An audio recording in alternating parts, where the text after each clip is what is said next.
Hola, nuestro trabajo grupal está conformado por Roxana Costa, Paola Serpa y quien les habla Karina Toledo.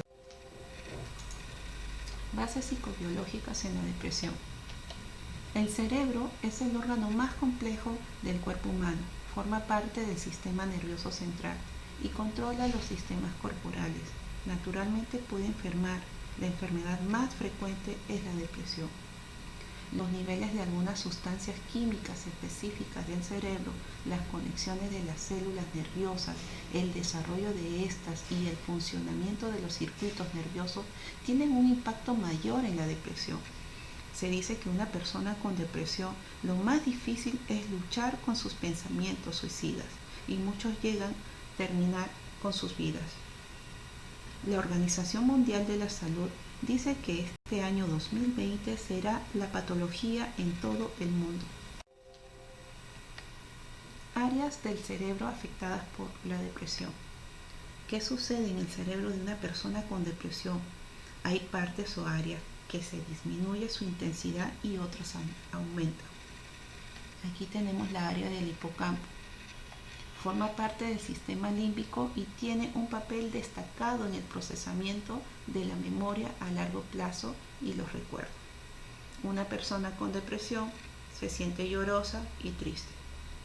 Luego tenemos la amígdala, que forma parte del sistema límbico, un grupo de estructuras que se encuentra en el área profunda del cerebro y que se asocian con las emociones como el enojo, placer, tristeza y temor. ¿Qué sucede con las personas con depresión? Tienen sentimientos negativos, tienen ira, rabia y miedo. Luego tenemos el tálamo, que controla las funciones de alto nivel, tales como el habla, las reacciones conductuales, el movimiento, el pensamiento y el aprendizaje. Se dice que a una persona con depresión se le hace difícil dormir. Luego tenemos la corteza cerebral, que es el pensamiento y la conciencia. La persona se le hace difícil para comprender y concentrarse. Tipo de neurotransmisores. Aquí tenemos la serotonina, que ayuda a regular el sueño, apetito y estado de ánimo e inhibe el dolor. Algunas personas con depresión tienen una reducción en la transmisión de serotonina.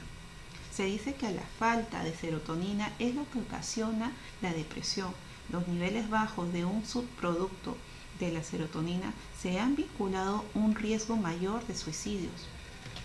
Luego tenemos la noradrenalina, contrae los vasos sanguíneos, incrementa la presión sanguínea, puede provocar ansiedad e intervenir en algunos tipos de depresión, como el bipolar y unipolar.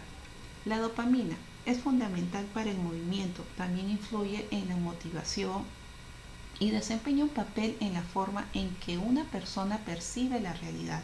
Los problemas en la transmisión de la dopamina se han asociado con la psicosis, la cual es una forma grave de alteraciones mental que se caracteriza por alucinaciones y delirios. Es decir, en niveles excesivos de dopamina se asocia a la esquizofrenia. En imagen vemos cómo se comunican las neuronas. Es una combinación de señales eléctricas y químicas. Hace posible la comunicación dentro y fuera de las neuronas. Se produce la liberación de las moléculas químicas neurotransmisores. Las moléculas neurotransmisores se unen a los sitios receptores. La segunda neurona recibe la señal y la transmite o la retiene. Por último, la señal libera ciertos neurotransmisores al espacio que hay entre esa neurona y la dendrita de una neurona vecina. A esa se le llama sinapsis. Cambios en la estructura. Los escáneres encefálicos de personas deprimidas muestran una reducción del volumen del cerebro, como si éste se encogiera. Esa reducción del tamaño principalmente es la corteza prefrontal y del hipocampo. Se dice que el hipocampo disminuye hasta un 15%. tienen relación con el enlentecimiento metabólico que experimenta el cerebro deprimido. El riego sanguíneo, la nutrición, la oxigenación y el metabolismo de la glucosa se ven afectados. En esta imagen, tomada gracias a la resonancia magnética, una vez identificadas las zonas afectadas, los médicos pueden realizar un mejor diagnóstico y brindar el tratamiento adecuado. Los genes. Los genes controlan cada parte de tu cuerpo, incluso tu cerebro. Ellos fabrican las proteínas que intervienen en los procesos biológicos. Los diferentes genes se van activando y desactivando durante toda la vida y en el mejor de los casos fabrican las proteínas correctamente en el momento correcto. Pero si los genes lo hacen de un modo incorrecto, pueden alterar su funcionamiento biológico, de manera en que genere cierta inestabilidad en su estado del ánimo. Hay un patrón genético. Esto significa que si tengo familiares afectados por depresión, la probabilidad de padecerla es mayor de ser afectado. Los fármacos y la psicoterapia. La terapia con fármacos con frecuencia es una parte esencial del tratamiento de problemas psicológicos. Sus efectos son relativamente rápidos y consisten en aliviar los síntomas mentales y en ocasiones físicos. No elimina el origen de los problemas psicológicos, solo mitigan los síntomas. Si el paciente solo recibe este tipo de tratamiento, al interrumpirlo puede experimentar de nuevo los mismos problemas psicológicos. La terapia con fármacos resulta más eficaz en combinación con otras terapias psicológicas. Principales grupos de fármacos. Aquí tenemos los antidepresivos. Las neuronas secretan cantidades alteradas de neurotransmisores, lo cual afecta al grado de estimulación de las células cerebrales. Se cree que los antidepresivos actúan modificando la disponibilidad de los neurotransmisores, sobre todo de la noradrenalina y de la serotonina. Los antidepresivos triciclos combaten la depresión especialmente al incrementar la disponibilidad de la noradrenalina y serotonina. Este efecto lo consigue al retardar la reabsorción de estos neurotransmisores en las neuronas que los liberaron. Se dice que estos antidepresivos pueden tener efectos secundarios como la sequedad de la boca, visión borrosa y mareos. Los ansiolíticos como las benzodiazepinas, está el alprazolam, el diazepam y lorazepam. Intensifican la acción del ácido gamma aminobutírico, un neurotransmisor. Ello reduce la transmisión de las señales eléctricas de los impulsos nerviosos en el cerebro y enlentece determinadas actividades cerebrales que ocasionan ansiedad. Actúan también como relajante muscular.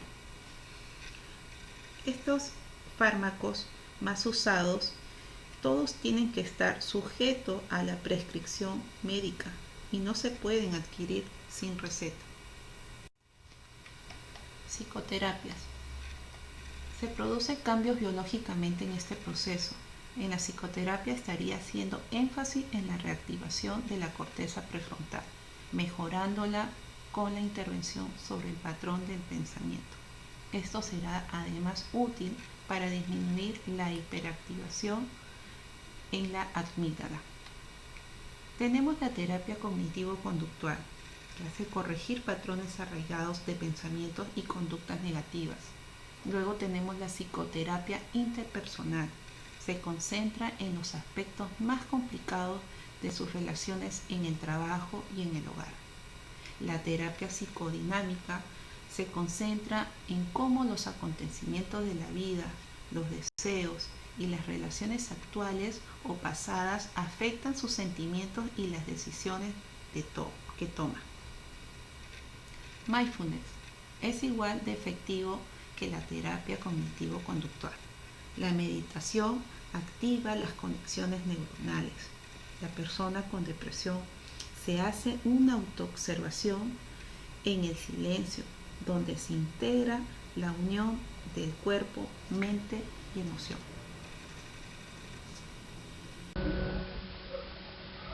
Buenas noches, les habla su compañera Paola Cerva y les voy a hablar de la evaluación de la depresión y el suicidio. El primer aspecto a tener en cuenta para la evaluación de la depresión es el nivel de actividad actual en la persona. Por ejemplo, qué cosas que antes hacía ha dejado de hacer, qué cosas que ahora hace no hacía en el pasado. La evaluación debe orientarse al establecimiento de una adecuada relación y alianza terapéutica. En las primeras sesiones se identifican los problemas principales, se establece el análisis funcional con los objetivos y técnicas personalizadas para cada caso en concreto, para diseñar el plan de tratamiento. En todo el proceso, la evaluación debe incluir la identificación de síntomas, como la presencia de tristeza, pérdida de interés o placer, sentimientos de culpa o falta de autoestima, trastornos del sueño o del apetito, sensación de cansancio y falta de concentración, dificultad en el desempeño en el trabajo, la escuela y la capacidad para afrontar la vida diaria. Algunas áreas a tomar en cuenta para la realización de la evaluación son características del episodio, como frecuencia, duración e intensidad de los síntomas. Es importante ya que nos proporciona una descripción más detallada y real reflejando el grado de malestar que los síntomas tienen en el funcionamiento del paciente. En la historia clínica de la depresión es muy importante hacer un recuento preciso de episodios previos y duraciones respectivas. Un aspecto importante a considerar es que la mayoría de las personas no busca ayuda durante su primer episodio, sino en episodios sucesivos, y por lo tanto su estado de funcionamiento suele estar ya muy afectado cuando por fin acuden a consulta. Otra área a evaluar es la comorbilidad. Se puede presentar tanto física como psicológica. Desde el punto de vista físico, principalmente enfermedades infecciosas, cardiovasculares, dermatológicas, neurológicas, endocrinológicas y oncológicas. También patologías que causen limitaciones físicas para las actividades de la vida diaria. Desde el punto de vista psicológico, la comorbilidad en las personas que padecen una depresión generalmente sufren ansiedad. También se encuentra la psicosis, alteraciones de personalidad y consumo de sustancias adictivas y el trastorno afectivo bipolar. Evaluación psicosocial. Son factores que pueden proteger o por el contrario contribuir a la aparición y mantenimiento del trastorno. Es fundamental la evaluación del apoyo social percibido, ya que es muy importante que el paciente sienta que tiene personas a las que recurrir cuando lo necesita. También debemos tener en cuenta los factores estresantes, aquellas situaciones cotidianas que sin ser agudas son continuas fuentes de malestar, como posibles sucesos negativos estresantes que se hayan encontrado próximos al inicio de la sintomatología, como muerte de un ser querido, fracasos académicos o laborales, jubilación, decepciones, deterioro de funciones asociado a enfermedades físicas, discapacidades y ancianidad. También cambios vitales como puede ser comenzar una convivencia con la pareja o el nacimiento del primer hijo. La persona que puede no considerarse suficientemente preparado para asumir las nuevas responsabilidades y capacidades percibidas. En el área laboral, fracasos, trabajo desmotivante, una situación permanente de acoso laboral. Y en el área económica, presentar una complicada situación económica. En la evaluación de la seguridad y del riesgo de suicidio, realizamos también la evaluación de pacientes con sospecha de ideación o riesgo de suicidio. Esta exploración se ha de hacer a solas, informando posteriormente a familiares o personas cercanas del paciente del riesgo valorado por el terapeuta. Instrumentos de evaluación. En los trastornos depresivos se utilizan escalas y entrevistas con distinto grado de estructuración como instrumentos de medida de la gravedad de la depresión y de su respuesta al tratamiento. La entrevista es el principal método de evaluación en la depresión. Mediante ella podemos obtener una descripción detallada de cuáles son las manifestaciones de la depresión, que puede caracterizarse como un estado anímico en el cual el paciente se siente melancólico, triste y con pocos deseos de realizar actividades de la vida cotidiana y asociada a sentimientos como la melancolía y sensación de pérdida. Por esa razón se recomienda prestar especial atención a los aspectos que más afectan en el día a día de los pacientes con depresión y generan mayor impacto. La entrevista resulta de gran utilidad para la obtención de información que por diversas razones el paciente no puede dar, por ejemplo, debido a la gravedad de su sintomatología, sesgos al informar sobre determinados aspectos o dificultades de memoria. Se requiere que el entrevistador sea paciente, empático y sensible a la información verbal y no verbal del cliente. Otros instrumentos de evaluación son las escalas. Tiene como objetivo la evaluación sintomática del paciente en un marco temporal determinado, permitiendo la gradación de cada ítem y obteniendo una puntuación final. No tienen una pretensión diagnóstico, que deberá realizarse a partir de la información obtenida de la entrevista clínica. Podemos encontrar la escala BDI. En esta escala se evalúa de forma principal síntomas clínicos como la melancolía y los pensamientos intrusivos. Tiene un alto porcentaje de síntomas cognitivos y no incluye síntomas motores y de ansiedad. Su principal finalidad es para conocer la gravedad de la depresión. La escala de Hamilton fue diseñada para evaluar intensidad o gravedad de la depresión, siendo una de las más empleadas para motorizar la evaluación de los síntomas depresivos. Los factores que se evalúan son la melancolía, ansiedad y sueño. Otra es la escala de depresión de Montgomery-Åsberg. Evalúa los síntomas y la gravedad de la depresión. Los ítems incluyen tristeza aparente, tristeza referida, tensión interna, disminución de sueño, disminución de apetito, dificultades de concentración, laxitud, incapacidad para sentir, pensamientos pesimistas y pensamientos suicidas. Ahora hablaremos de la evaluación del suicidio.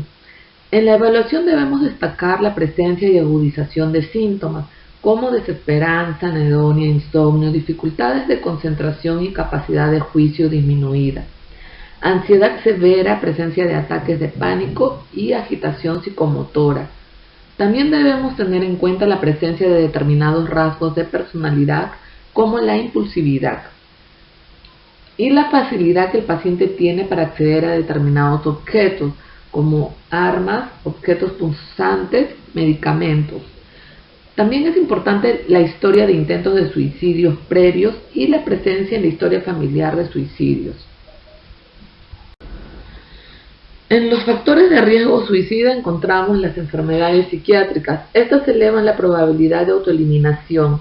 La comorbilidad psiquiátrica es especialmente común en pacientes que intentan o consuman suicidio. Intentos o ideas suicidas. Es una señal temprana de vulnerabilidad al suicidio y abarca desde manifestaciones vagas de poco valor de la vida hasta planes suicidas. Estos pueden adoptar una cualidad persistente. Suicidio y conducta suicida en la familia. El tener un familiar que murió por suicidio se asocia a un aumento considerable de la posibilidad de intentar suicidarse. Casi la mitad de los familiares de un suicida realizan un intento de suicidio en su vida. Esto puede ser debido a la identificación con el familiar o una predisposición genética. Eventos vitales y apoyo social. Prácticamente todos los casos de suicidio han sido antecedidos de acontecimientos adversos en el año anterior, concentrados en los últimos meses. Por otra parte, el apoyo social percibido es un factor importante cuya ausencia o pérdida se asocia a efectos y cogniciones presuicidales y a tentativas más severas. Factores psicológicos y cognitivos. Encontramos la desesperanza, la consideración del suicidio como una solución aceptable y déficit en la capacidad para resolver problemas. Los factores protectores son aquellos que disminuyen la probabilidad de un suicidio en presencia de factores de riesgo. Su conocimiento es muy importante y se pueden dividir en personales, como habilidad en la resolución de conflictos o problemas, tener confianza en uno mismo, habilidad para las relaciones sociales e interpersonales, presentar flexibilidad cognitiva y tener hijos. En sociales o medioambientales se encuentra el apoyo familiar y social, no solo la existencia del apoyo, sino su fuerza y calidad, integración social, poseer creencias y prácticas religiosas, espiritualidad, valores positivos y adoptar valores y culturales y tradicionales. En los instrumentos de evaluación para el riesgo suicida encontramos la entrevista. Consiste en la evaluación de los factores psicológicos y contextuales que expliquen por qué ha tenido lugar una conducta suicida, como los antecedentes, las características de la conducta suicida con las que se busca identificar los elementos que podrían predecir su repetición, causas de conducta suicida y riesgo de conducta suicida. Les muestro algunas preguntas sobre ideas suicidas. ¿Alguna vez tuvo la impresión de que las cosas no valen la pena? ¿Pensó alguna vez que la vida no vale la pena ser vivida? ¿Alguna vez se sintió tan mal que pensó que sería mejor estar muerto? ¿Pensó que sería mejor matarse antes que sentirse como se siente ahora? ¿Pensó alguna vez en matarse? Ante los pacientes con posible riesgo de quitarse la vida, es difícil llegar a conclusiones exactas y seguras sobre quién va a intentar un suicidio y quién no lo va a hacer, y cuándo es inminente el acto suicida. Las escalas de valoración del riesgo suicida permiten determinar si un paciente está dentro de una población de riesgo o no. Hay que tener en cuenta que los factores que se evalúan en las escalas pueden variar con el tiempo y que por sí solos no indican la inminencia del suicidio. Existe una gran diversidad de instrumentos psicométricos diseñados para evaluar el riesgo de suicidio que suelen basarse bien en la valoración directa de ideas, conductas suicidas y factores de riesgo, también en síntomas o síndromes asociados al suicidio como la desesperanza, la depresión, etc. Estos instrumentos pueden ser una ayuda complementaria a la entrevista y al juicio clínico. En estas escalas podemos encontrar la escala de intencionalidad suicida de Beck. Es una escala diseñada para evaluar las características de la tentativa suicida, circunstancias en las que se llevó a cabo, aislamiento, precauciones, actitud hacia la vida y la muerte, pensamientos y conductas antes, durante y después de la tentativa de suicidio, consumo de alcohol u otras sustancias relacionadas con la tentativa. También encontramos la escala SAD-Persons. Es una de las escalas más utilizadas y que es de fácil aplicación. Permite una rápida mirada a los factores de riesgo más importantes y una aproximación a la conducta a seguir. Consta de los siguientes ítems: sexo, edad, depresión, intentos de suicidio previos, abuso de alcohol, trastornos cognitivos, sin apoyo social, plan organizado de suicidio, sin pareja estable y enfermedad somática. Cada uno de los ítems presentes suma un punto, hasta un total de 10. La interpretación debe hacerse de 0 a 2 puntos, sin riesgo, alta con seguimiento ambulatorio. De 3 a 4 puntos es riesgo bajo y es un seguimiento ambulatorio intensivo y considerar un ingreso psiquiátrico. De 5 a 6 puntos, riesgo medio. Si no hay apoyo familiar estrecho, debe internarse. De 7 a 10 puntos es un riesgo alto, es un ingreso y un riesgo de intento inminente. Buenas noches. Continuando con la exposición, les habla su compañera Roxana Costa. En esta oportunidad me tocó tratar el punto del diagnóstico y diagnóstico diferencial.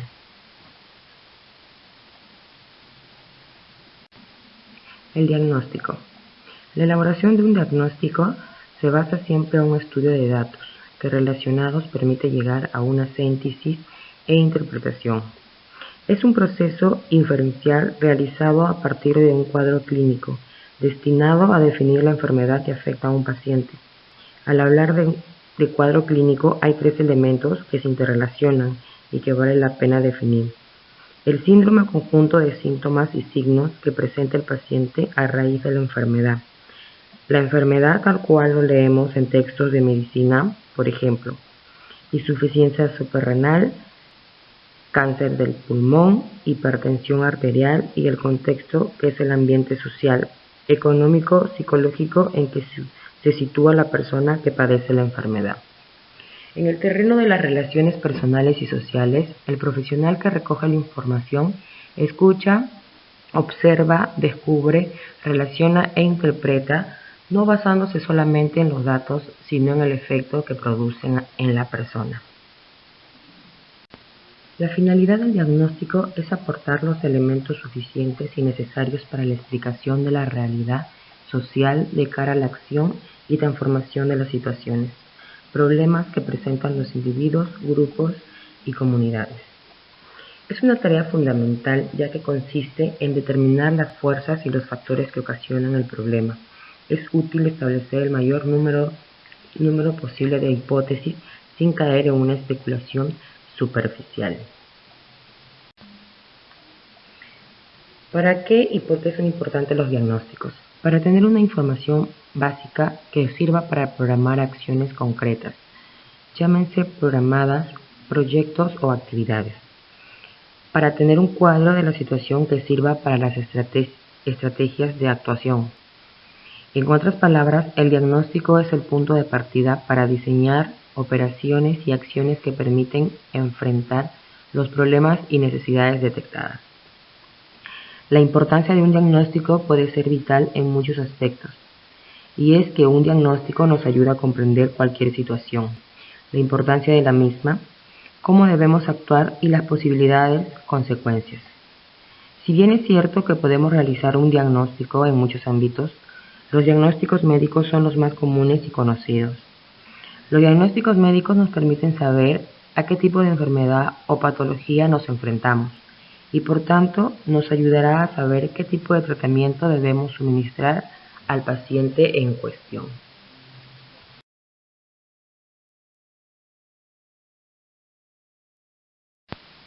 Diagnóstico diferencial. Es el procedimiento por el cual se identifica una determinada enfermedad, entidad nosológica, síndrome o cualquier condición de salud o enfermedad.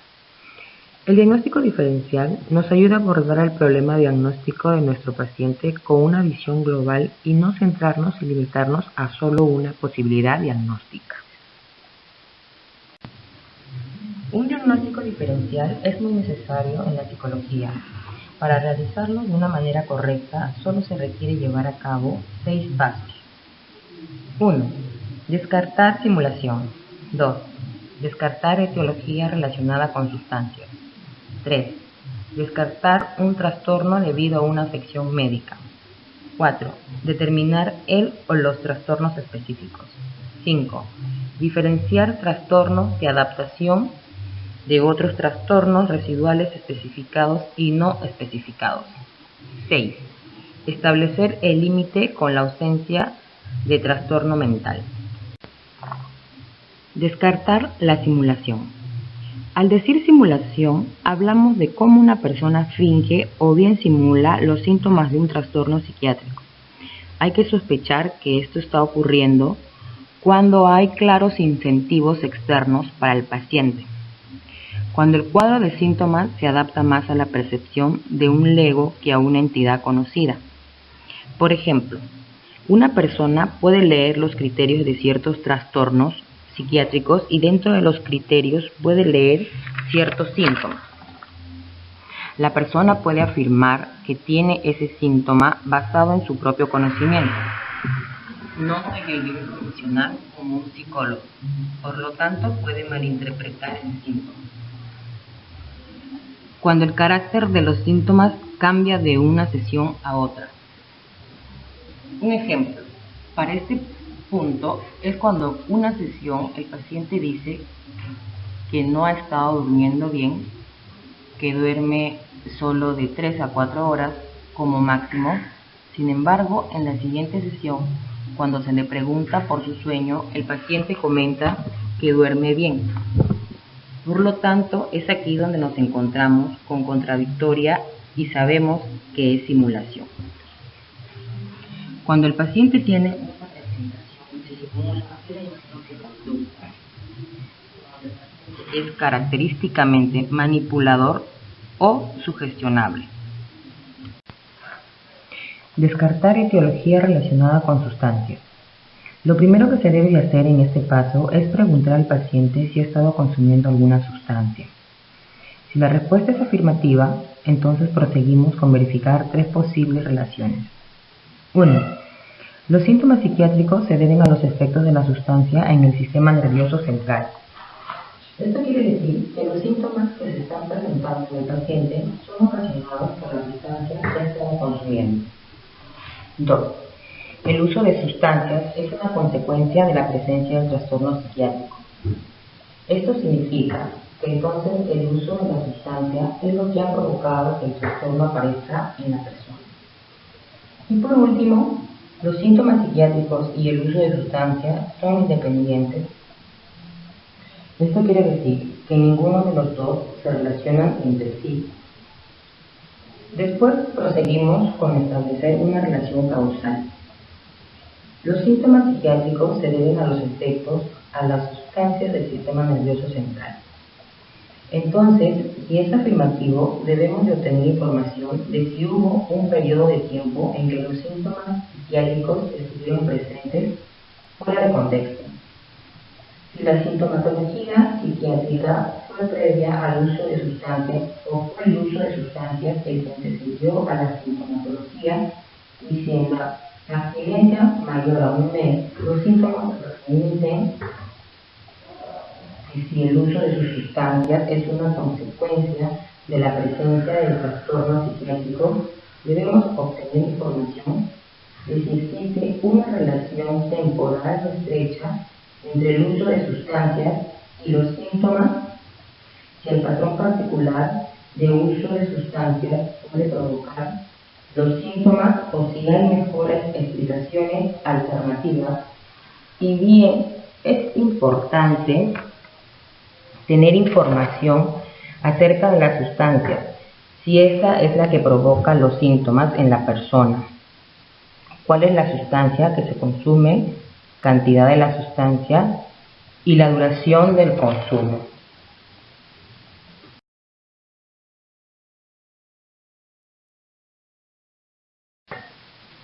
Si llegaran a existir mejores alternativas, entonces podemos preguntar por los antecedentes de episodios similares, por los antecedentes familiares del paciente y por hallazgos en examen físico que sugieran otra afección médica, y si el consumo de sustancias puede ser una consecuencia o una característica asociada de los síntomas.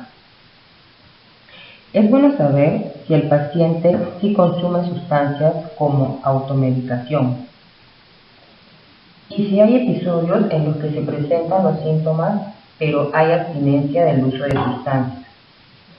Sin embargo, si el consumo de sustancias y el trastorno no están relacionados y son independientes entre sí, se debe saber los periodos en los que el uso de sustancias y la sintomatología del trastorno no llegaran a coincidir.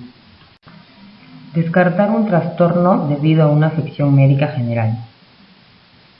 En este paso aparecerán ciertas dificultades como que los síntomas idénticos entre afecciones médicas y generales.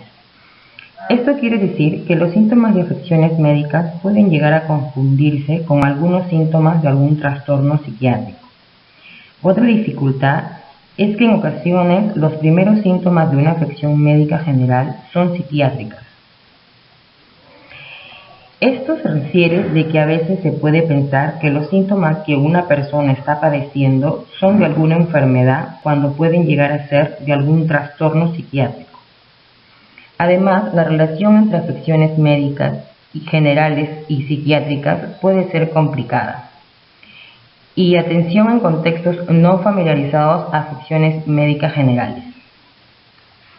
Por eso mismo se recomienda trabajar con un médico, pues así podemos recuperar información acerca de que si existe alguna presentación atípica en cuanto al patrón de los síntomas, la edad, el comienzo de los síntomas y la evolución de estos. Determinar el o los trastornos específicos. En este paso hacemos uso de los árboles y tablas que nos faciliten en determinar el trastorno psiquiátrico del paciente o bien los trastornos si se diagnostican más de uno en la persona. Diferenciar trastornos de adaptación de otros trastornos residuales específicos y no específicos. Si los síntomas han aparecido como una respuesta inadaptada a un factor que ocasiona estrés, entonces se considera un trastorno de adaptación. Sin embargo, si no se considera que un factor de estrés sea el que causó la aparición de los síntomas, entonces puede entrar en las categorías de especificado y no especificado. Establecer el límite con la ausencia de trastorno mental. Por último, en el paso 6 se debe saber si la alteración causa angustia o deterioro de manera clínica significativa en los contextos sociales, ocupacional u otras áreas importantes. Por ejemplo, el área familiar. Esto significa que la alteración ya causó complicaciones en la vida de la persona, en su manera de desenvolverse en su sociedad. Diagnóstico diferencial de la depresión. El diagnóstico diferencial del episodio depresivo debe orientarse a constatar si la etiología es idiopática o puede estar relacionada con otra patología médica, trastorno mental, consumo de drogas o alguna medicación prescrita. Patologías médicas. Endocrino-metabólica. Patología tiroidea, hipo e hipotiroidismo. Diabetes, anemia severa, enfermedad de Cushing, enfermedad de Addison, porfiria. B. Infecciosas. Tuberculosis, infección por virus de Epstein-Barr, VIH, sífilis terciaria. C. Neurológicas. Enfermedad del Alzheimer, esclerosis múltiple, enfermedad de Parkinson, ictus, epilepsia. D. Otros como Lues y dolor crónico. Diagnóstico diferencial del suicidio. Los estudios realizados en países en vía de desarrollo y desarrollados revelan dos factores. Primero, la mayoría de las personas que cometen suicidio presentan un trastorno mental diagnosticable. Segundo, el suicidio y los comportamientos suicidas son más frecuentes en pacientes psiquiátricos. Tenemos la depresión, el alcoholismo y la esquizofrenia. Conclusiones. La depresión es un trastorno emocional que causa un sentimiento de tristeza constante y una pérdida de interés en realizar diferentes actividades, el cual afecta los sentimientos, los pensamientos y el comportamiento de una persona, y puede causar una variedad de problemas físicos y emocionales. Es posible que tengas dificultades para realizar las actividades cotidianas y que a veces sientas que no vale la pena vivir.